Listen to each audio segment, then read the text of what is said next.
Hello guys, আসসালামু আলাইকুম। Welcome to my channel first blog part 2। তো ফার্স্ট ব্লগে তো দেখছেন যে আমার প্রথম থেকে কি করা লাগে, এবং এখন আমি আমার যে ফার্স্ট ট্রানজিট, সেই ট্রানজিটের মানে কুয়েত, তো সেই কুয়েতে প্রায় এসে পড়ছি। আমার যে প্লেনটা আছে সেটা ল্যান্ড করবে, তো একটা এখন আকাশে আছি। তো তারপরে আপনাদের প্রায় প্লেনটা নিচে নামায় নিয়ে আসতেছে যখন, তো প্লেনটা সাগরের উপরে থেকে, মানে কুয়েতের যে নদী, সেই নদীর উপরে থেকে, পাশেই এয়ারপোর্ট, নদীর পাশেই। তো সেখান থেকে প্লেনটা রেডি হচ্ছে ল্যান্ডিংয়ের জন্য। তো আমি বসে বসে ভিডিও করতেছি আপনাদের দেখানোর জন্য। এখন প্রায় এয়ারপোর্টের কাছাকাছি চলে এসেছে। তো আমি অনেকগুলো সিন মিস হয়ে গেছে, যেটা দেখাইতে পারিনি আমি। ম্যাগের যে ঝড় আছে সেটার কবলে আমাদের প্লেনটা পড়ছিল। হয়তো বা ওটার ম্যাগের ঝড় বলে কেউ, বা বলে যে বড় সাগর যখন পাড়ি দেয় তখন নাকি এরকমের আর কি, একদম চারপাশ কুয়াশা যেরকম পড়ে আর কি দেশ গ্রামে বা শহরে, তো ওরকমের আর কি অন্ধকারের মতো হয়ে যায় সব। মেঘের জন্য কিছুই দেখা যায় না। তো ওইখানে সবাই সিট বেল্ট পরেছিলাম, কারণ ওখানে প্রচণ্ড পরিমাণ প্লেনটা ঝাঁকুনি দিছে। তো আমাদের কথা বলতে বলতে দেখেন ল্যান্ডিংয়ের যে জায়গাটা সেটা দেখা যাচ্ছে।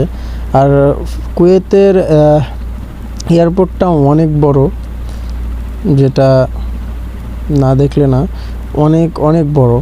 তো বলতে বলতে আমাদের প্লেন ল্যান্ডিং হয়ে গেছে কুয়েতের এয়ারপোর্টে। তো কোন এয়ারপোর্টে ছিল মনে নাই। তো কুয়েতের এয়ারপোর্টে ল্যান্ডিং হলো, আমি ভিডিও করতেছি ল্যান্ডিংয়ের। তো কুয়েতের এয়ারপোর্টটাও অনেক অনেক বড়। তো ল্যান্ড করার পর প্লেনটা সেট করছে গেটের সাথে। তো তারপরে গেট থেকে আমার যে ব্যাগ নিয়ে নামতেছি। তো গেট থেকে আমি নামতেছি ব্যাগ নিয়ে। তো সবাই নামতেছে, আস্তে আস্তে করে নামতেছি, সামনের দিকে আসছি।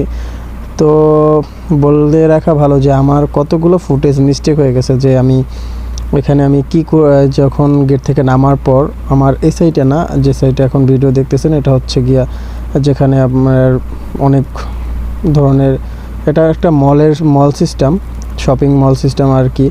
আর এই যেখান থেকে নামতেছে ওইখানে হচ্ছে গিয়া ওয়েটিং করাচ্ছে, যে ওইখান থেকে আবার পরবর্তীতে আমাদের ফ্লাইট হবে, যেটা 3 ঘন্টা বাদে। তো আমি মলটা ঘুরে ঘুরে দেখতেছি আর ভিডিও করতেছি। আর যে ফুটেজগুলো মিস্টেক হয়েছে আমার, ওই সাইডে নামানোর পরে আমাকে সেমভাবে যে লিফট সিঁড়ি দিয়ে এসকেলেটর দিয়ে নেমে তারপরে একটু চেক করলো, আমাদের ব্যাগগুলো স্ক্যান করলো, যেরকম আমার যে হাতের যে ব্যাগটা আছে, আর যে লাকির যেটা বুকিং করা হয়েছে সেটা আর দিবে না, কারণ সেটা ওইখান থেকে আবার ওই অন্য প্লেনে শিফট করে দিবে। যেটা আমার সাথে ছিল সেইটা আর কি নিয়ে আমি তারপরে ওই সাথের ব্যাগ, তারপরে আপনার বেল, মোবাইল, মানি ব্যাগ যেগুলো আছে ওগুলো চেক করার পর দেন আমাদের এই সাইডে, এখানে একটা গেট আছে, সেই গেট থেকে এই সাইডে দিছে। এই সাইডে শপিং মল যদি কারো কেনাকাটা লাগে বা কিনতে পারবে সে। তো তারপরে আবারও সব ঘুরে ফিরে আমরা প্লেনে বসি। তো সেইখান থেকেও অনেক সিনগুলো মিস হয়ে গেছে, আমার সেভ হয় না আর কি। তো প্লেনে বসার পরে আমি আবার প্লেনটা ছেড়ে দিল টেক অফের জন্য। তো দৌড়াচ্ছে রানওয়েতে।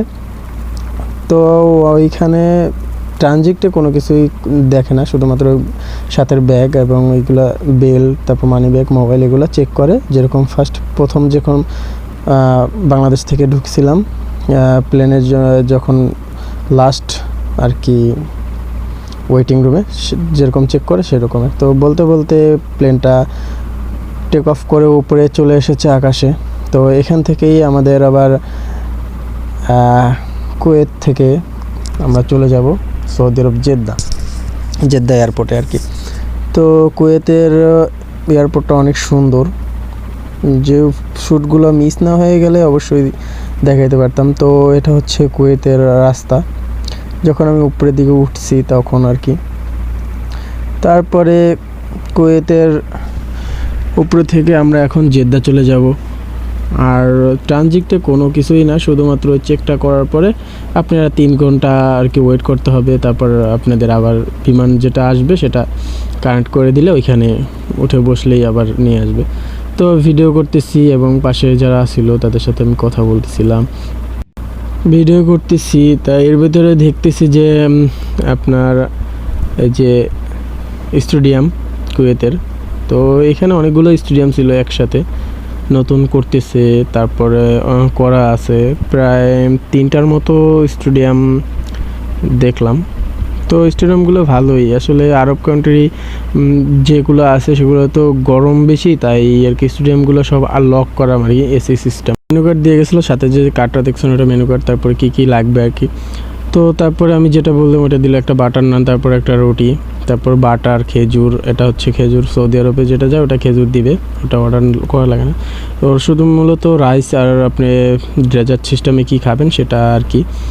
তারপরে আমি নিয়েছিলাম, তারপরে একটা রুটি, তারপর বাটার নান, এগুলো দিয়ে দেয় সাথে। এবং শুধুমাত্র সিলেক্ট করার ক্ষেত্রে হচ্ছে গিয়ে আপনার যে মাটন না চিকেন, আমি তো মাটন নিয়েছিলাম। তারপরে রাইস বোল, সালাদ, তারপর খেজুর, পানি, একটা সৌদি আরবের আপনার মাঠা বলে, ওটারে বলে আলমালাই বলে এখানে, তো সেটা আসার পর জানতে পারছি।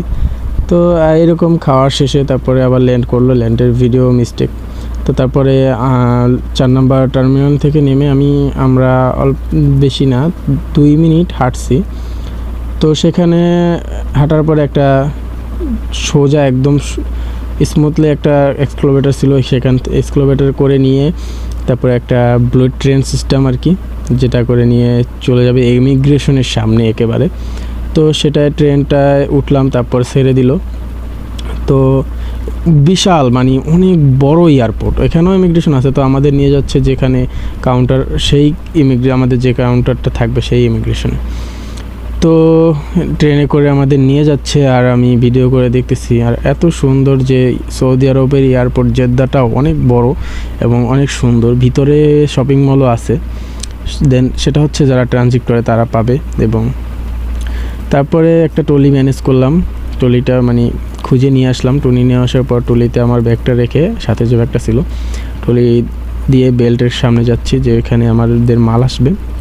ওখানে বোর্ড আছে যেখানে লেখা থাকে কয় নাম্বার ফ্লাইট টাইট এইসব লেখা থাকে। তো এখন আমাদের মাল চলে আসবে একটু পরেই, আমরা ট্রলি নিয়ে আসতেছি, মানুষ আসতেছে ইমিগ্রেশন করে। এবং আমাদের সাথে যে অন্য আরও দুইজন আমার পরিচিত হয়েছে। যে প্রথম যে ছিল সে কুয়েতে নেমে গেছে, সে কুয়েতে থাকে। তো বলতে বলতে আমাদের মাল চলে আসছে, বেল্ট রানিং হয়ে গেছে। তো ওই যে মাল নামানো শুরু করছে, যে মাল আসতেছে আর আসতে। তো ওয়েট করতেছি আমার ব্যাগে, আমার লাগেজের জন্য। পরে আমার মালটার জন্য ওয়েট করতেছি, তো আমার মাল আসবে এবং মালটা নিই তারপরে আপনাদের। তো ইমিগ্রেশন করার পরে কিন্তু আমি বেল থেকে মালটা নিয়েছি। তো ইমিগ্রেশনে ওখানে তো ক্যামেরা অ্যালাউ না, দেখাতে পারি না। আর সৌদি আরবের কি না নাকি নিয়ম, প্রথমবার আসছি তাই আর কি রিস্ক নিই নি বা ক্যামেরা ভিডিও করিনি। তো মাল নিয়ে আমি বাইরে ক্যাব বুক করছি, ক্যাব বুক করে মানে যেটা দিয়ে আমি যাব আমার গন্তব্য মক্কা। তো জেদ্দা এয়ারপোর্টে নেমেছি। তো বাইরের গ্লাস থেকে আমি ভিডিও করতেছি, যাব মক্কা, তার জন্য একটা গাড়ি ঠিক করে।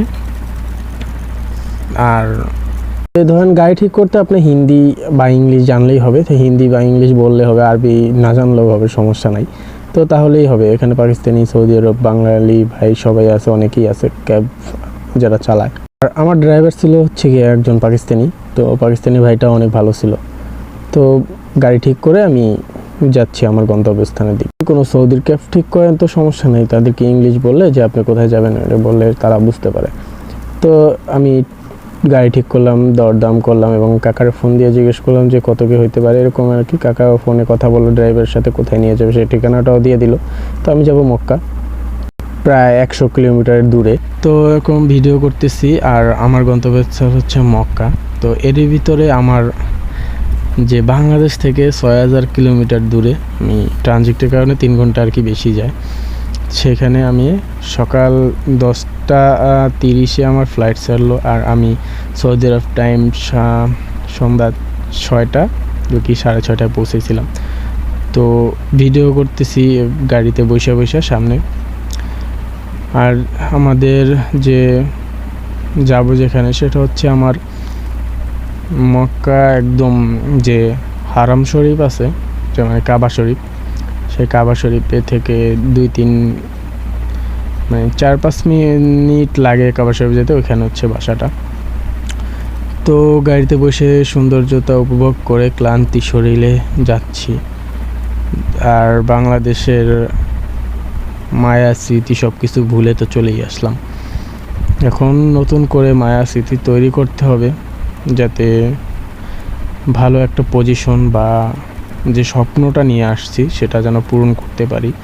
সবাই দোয়া করবেন যাতে আমার স্বপ্নগুলো পূরণ হয়। এবং যাই হোক, আসার পরে তো ভালো লাগে না কারোরই প্রথম আসার সময়। তো বলতে বলতে যে মক্কা গেট আর কি, জেদ্দা, এখানে জেদ্দা শেষ, মক্কা শুরু। সেই মক্কার যে কোরআন শরীফের একটা গেট আছে, রেল এবং উপরে কোরআন শরীফ, সেটা পার হলাম। তো পার হতে হতে অনেকক্ষণ চলার পর তারপরে আমাদের যে হারাম শরীফের যে ওয়াচ টাওয়ারটা আছে, যেটা বলে জমজম টাওয়ার, সেই আর কি টাওয়ারটা দেখা যাচ্ছে ওইখানেই। ধন্যবাদ সবাইকে আমার ফুল ব্লগটা দেখার জন্য এবং পার্ট 2টাও দেখার আমন্ত্রণ জানাচ্ছি। তো সবাই ভালো থাকবেন, সুস্থ থাকবেন, আর আমার জন্য দোয়া করবেন। নতুন নতুন ব্লগ নিয়ে আসবো আপনাদের মাঝে। তো ধন্যবাদ।